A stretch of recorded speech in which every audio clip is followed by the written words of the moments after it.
making the point to tell us that UFOs, now often called UAPs, unidentified aerial phenomena, definitely exist in the literal sense. There are real.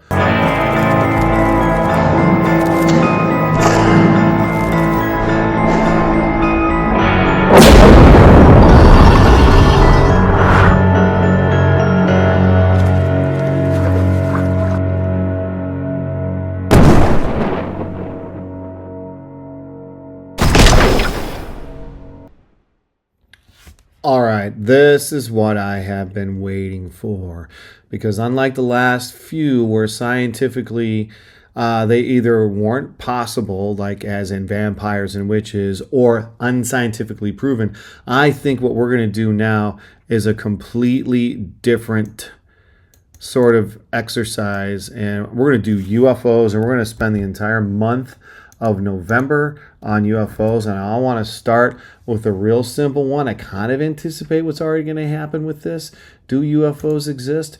But let's see what ChatGPT, this AI research, has to say about the existence of UFOs, unidentified flying objects. All right, so now they're actually making the point to tell us that UFOs, now often called UAPs, unidentified aerial phenomena, definitely exist in the literal sense. There are real recorded sightings and sensor detections of aerial objects that haven't been identified right away.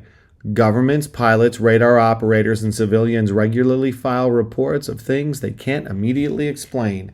What isn't established, there is no publicly verified reproducible evidence that any UAP is an extraterrestrial vehicle. Most well-documented cases eventually get explained as mundane causes: weather, balloons, aircraft, drones, sensor glitches, reflections, hoaxes, classified human technology. A subset of cases remain unresolved because data is incomplete or ambiguous. Scientists remain skeptical because the extraordinary claims require extraordinary evidence to conclude something is of alien origin. Many apparent weird behaviors can be produced by misinterpreting sensor data. All right, so yeah, we know that UFOs exist. And in recent years, more and more sightings occur, making it more and more difficult to explain away due to some sort of faulty sensor or human error or hoaxes. Now, I am curious if there's a difference between UFO and UAP. I suspect they're pretty much the same thing. Okay, it's telling us that one is misunderstood. The term UFO and UAP refer to the same general phenomena, things seen in the sky that cannot be immediately identified, but they differ mainly in tone, scope, and official use. Here's the breakdown. UFO, unidentified flying object. I've been using this term since ever I was alive, okay?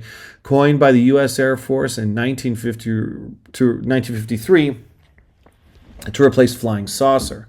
It became a popular term throughout the Cold War and pop culture, science fiction movies, alien movies, conspiracy theories.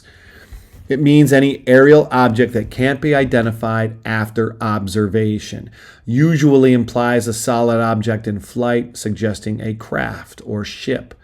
Connotation strongly associated with extraterrestrial spacecraft. And the public imagination carries a lot of cultural baggage. That's very interesting, which can make scientists and officials hesitant to use it. Yeah, it does carry a lot of cultural baggage. Simply, I think what that's trying to say is scientists are hesitant to use it because they think it's almost laughable at this point that credible scientists would identify something as an unidentified flying object because it heavily implies it's of extraterrestrial origin. UAP, unidentified aerial phenomenon, adopted by governments and researchers, notably U.S. Navy and Department of Defense, in the 2010s and 2020s. It's officially used in recent reports like the U.S. Department of Defense's All-Domain Anomaly Resolution Office. I've never heard of that, the AARO, All-Domain Anomaly Resolution Office. So it's an office, I presume, that is, its existence is to disprove any sort of anomaly. Okay.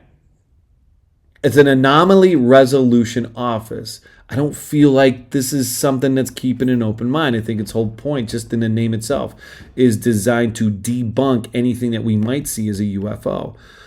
Broader and more neutral refers to any anomalous occurrence in the air, not necessarily a flying object, and can include optical effects, atmospheric or meteorological phenomena, sensor artifacts, unknown technology craft.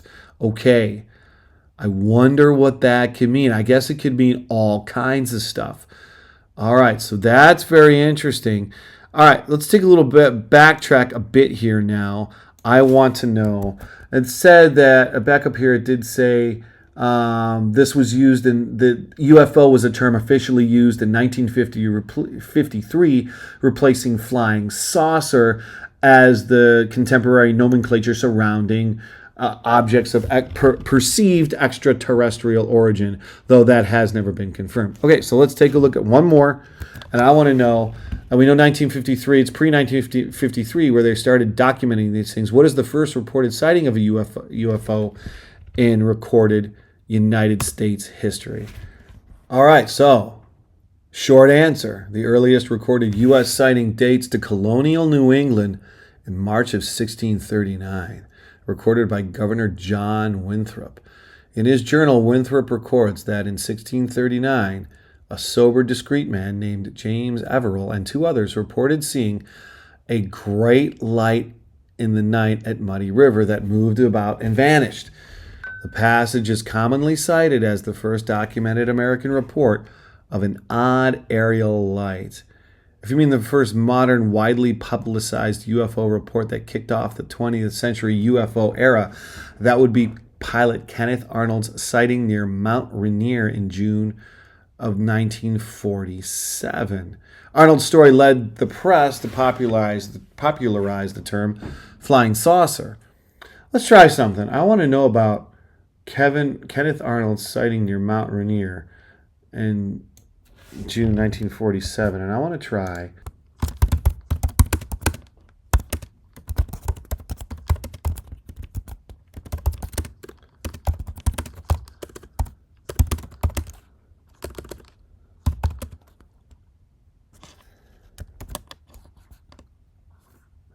provide a 3-paragraph narrative based on Kenneth Arnold's sighting near Mount Rainier. Let's see if it comes up with it.